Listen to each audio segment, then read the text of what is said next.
So at this point, then let's just a couple of quick questions.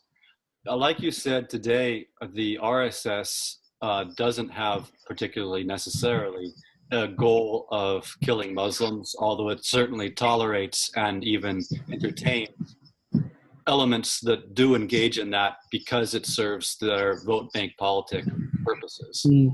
But has the RSS been involved in acts of violence in the past, and specifically in acts of mass violence? Just briefly.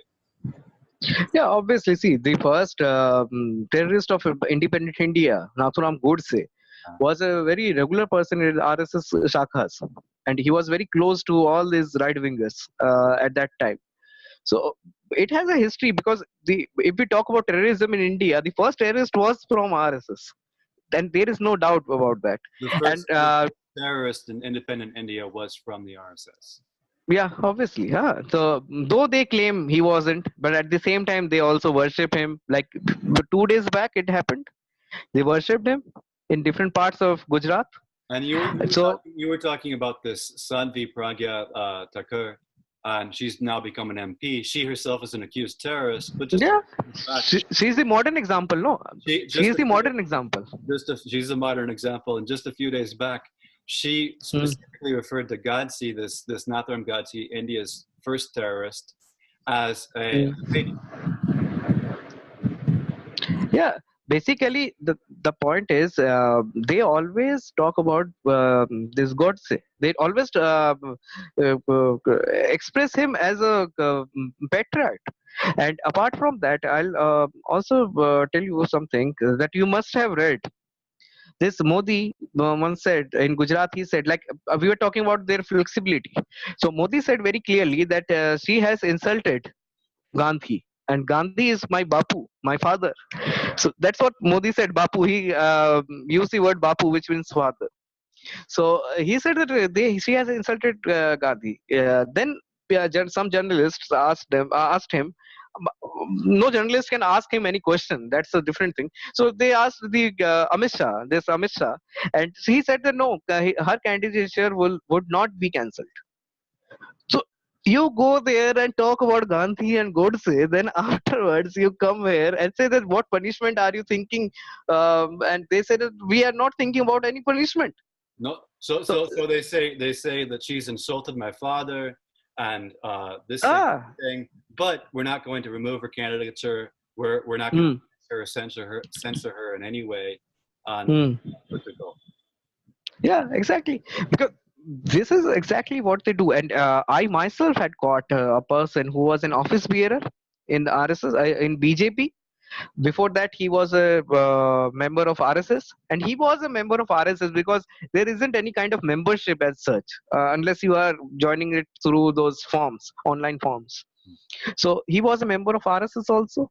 So he was involved, and he gave his confession to me, which got published on National Herald, that how he planned it. And there was another report that was written by me, which had this whole list of places where they were planning to attack. And in one of those places, the police department got some 2.5 tons of ammonium nitrate at the same place at the same time. That came in my report. So you can. So to summarize, this RSS member or this BJP functionary who was also an RSS member, he confessed to you that RSS had this plan to conduct some attacks against minorities and that against Muslims, and that at the same time, as he confessed this, the police seized a large amount of explosives, ammonium nitrate. Yeah, from one of the places that were listed.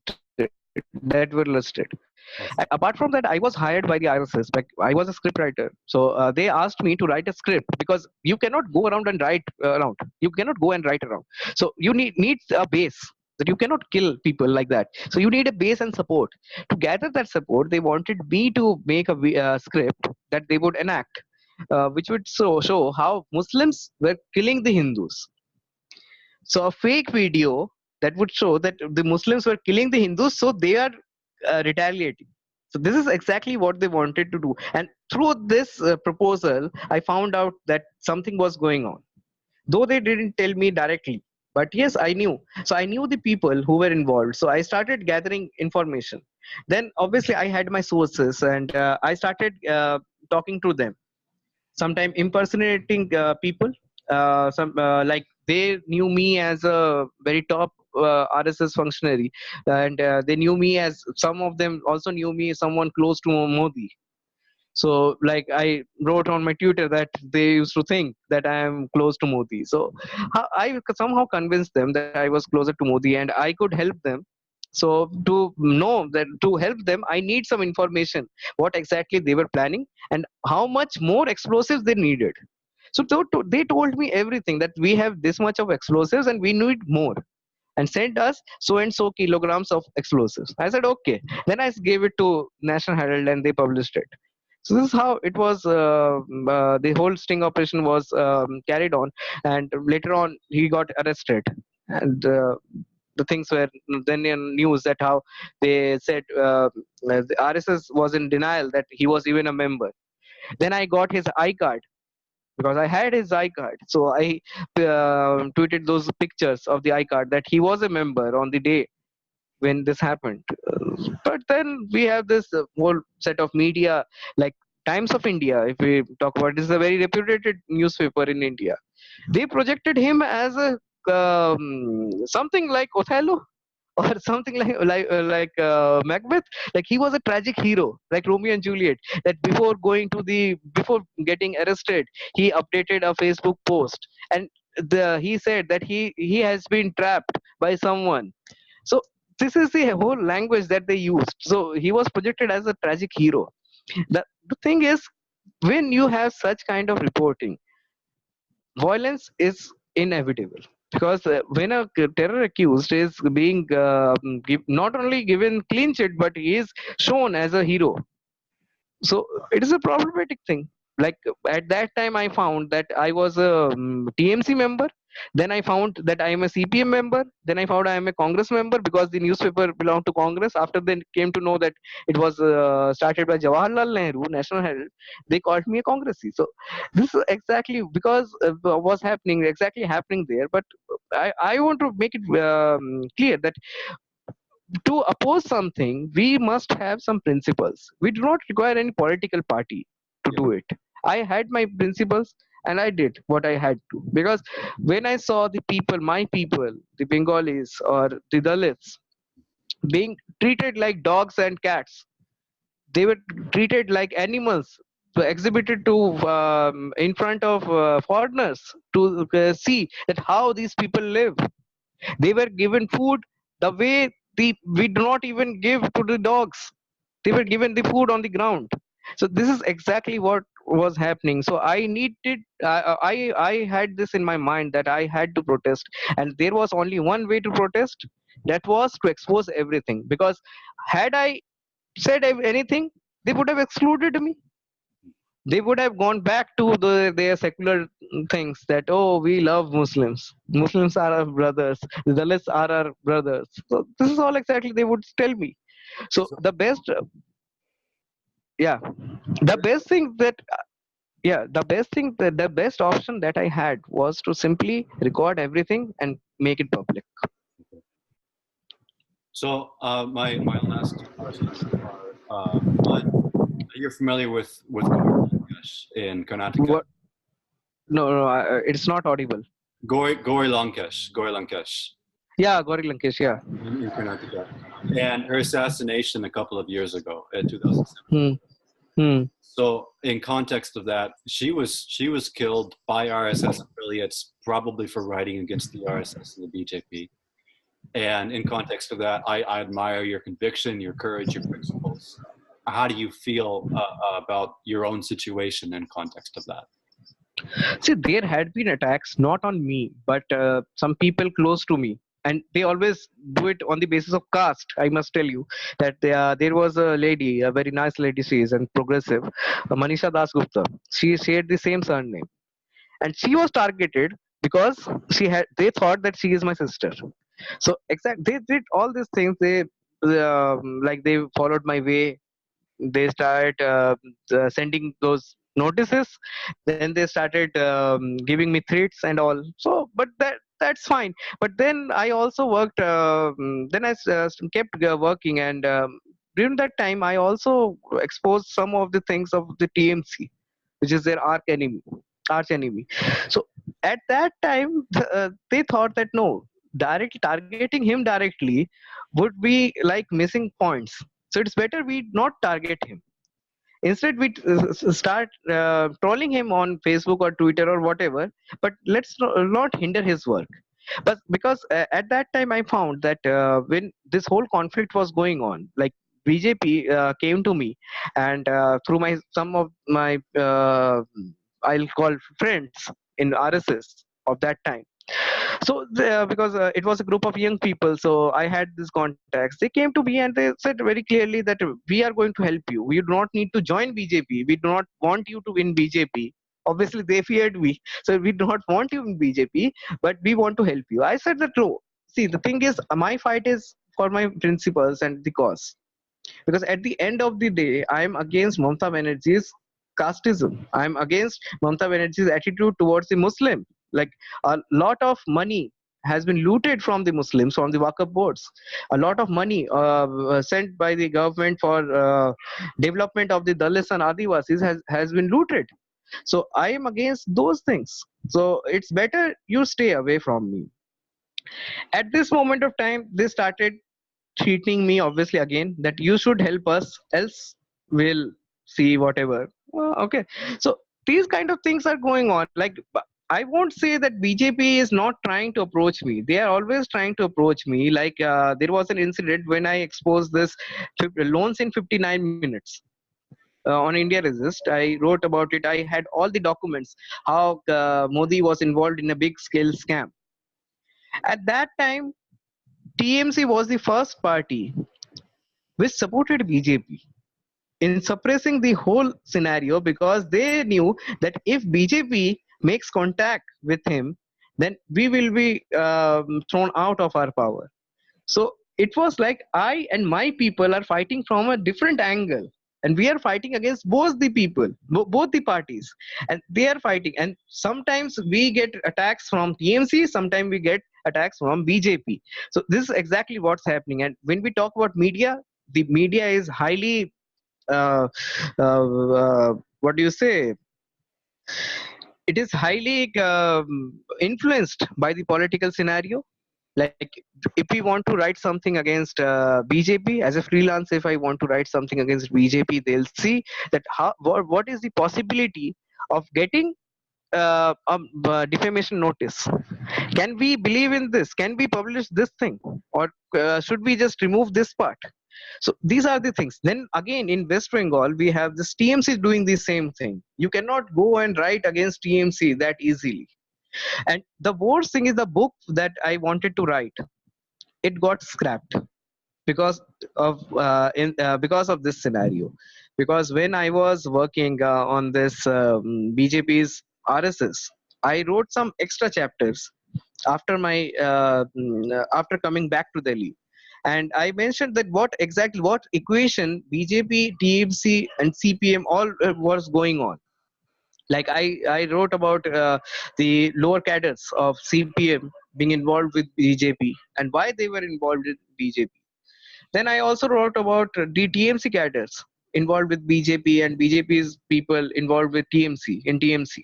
So it was all going around. So then it became politically incorrect, because you need to have a support base. You cannot go around in India. You cannot go like, okay, I'm fighting for my principles. You have to be towards the side.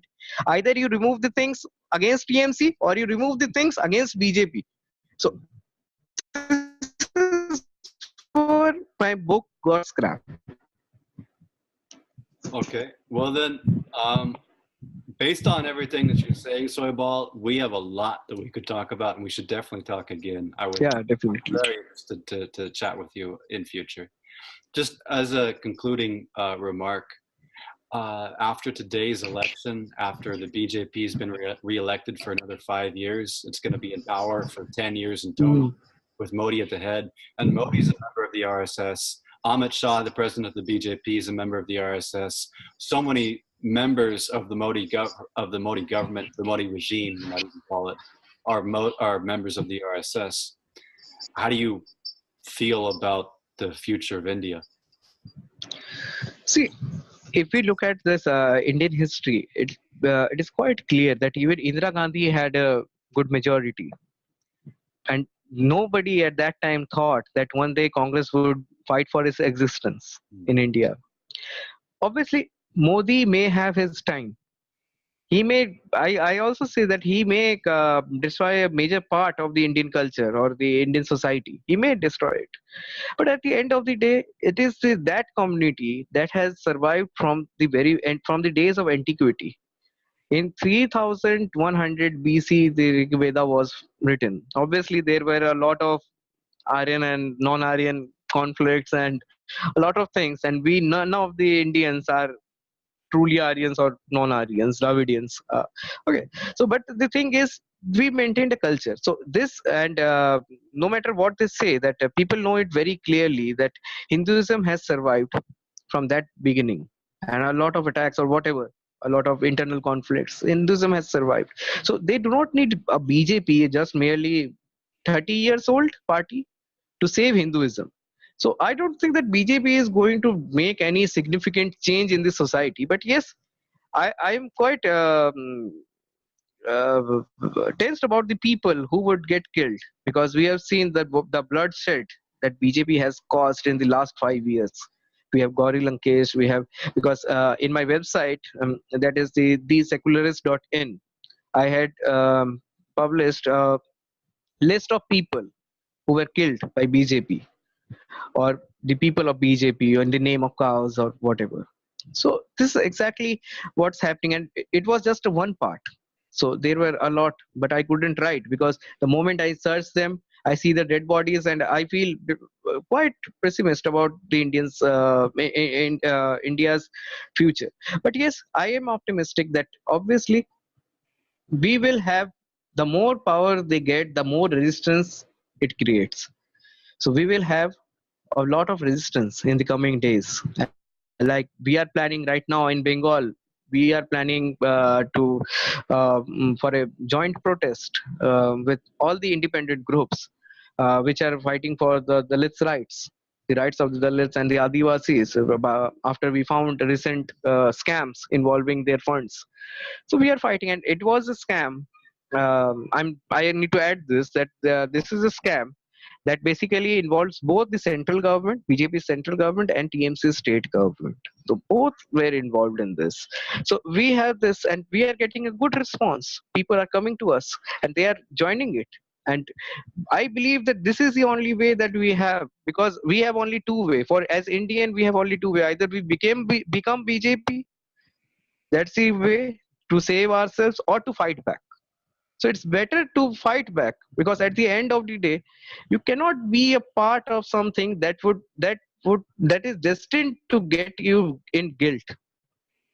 Because today, whoever is dying in India because of this cow protectors, or whatever they call themselves, Gau Rakshaks, each person who voted for BJP is responsible, and they cannot get away with it. And the dead people will definitely haunt them, and they cannot get away with it. This is exactly, I don't want to be a part of it. Then how can others be a part of it? So we are fighting. Well, Soibal, it's been fascinating talking with you. I really do appreciate your time, and I admire your principles, your passion, and I wish you well in this fight and in this resistance. I think that it's the best thing to stay optimistic, and I think that we're probably, you and I, both on the same page when we hope for a peaceful future for India, where liberty prevails and where fascism crawls into a cave and shrivels up. So thank you. Definitely, I believe, I'm optimistic that this day will definitely come very soon, And I believe that the day, because at the end of the day, the Indians stand for peace, secularism, socialism, and brotherhood. And this is what India is based upon. So one Modi or 1,000 Modi, no one can destroy this. At the end of the day, we are the people who brought this all the people, different states together. Because we talk about balkanization in the West, India is the country that has different culture together, and we are like together, and we call ourselves Indians. We do not fight against each other. We do not have conflicts, and definitely we will again fight back this dividing party or dividing power, whatever it is. We will definitely rise up. All the best then.